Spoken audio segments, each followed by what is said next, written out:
1913, Niels Bohr and Ernest Rutherford had came up with the idea of the Bohr model. It depicted the atom as a small positively charged nucleus surrounded by electrons that travel in a circular orbit around the nucleus. For example, this is carbon.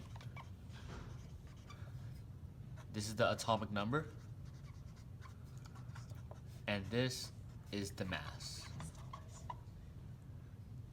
So the atomic number represents the number of neutrons. So since the atomic number is 6, it equals 6 protons. And then since it's 6 protons, protons equals electrons, so that is also 6 electrons. In order to do the number of neutrons, you must do the mass minus the atomic number. Since the mass is 12, it would be 12 minus 6, and then you get 6 neutrons. The period indicates how many electron levels it has. Since carbon is in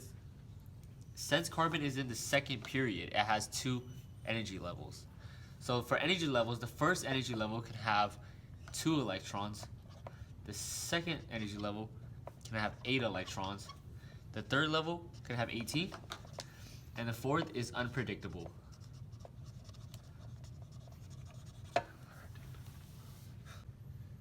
For example, this is a Bohr model. In the Bohr model, you have 6 protons and 6 neutrons.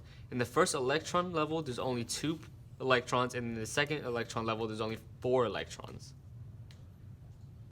Okay, now on to the topic of paramagnetism and diamagnetism.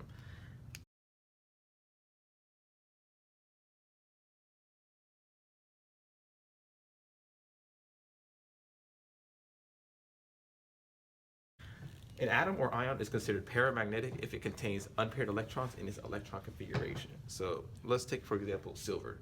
Silver naturally has a +1 charge. So in its electron configuration, it will be missing an electron in its 5s level.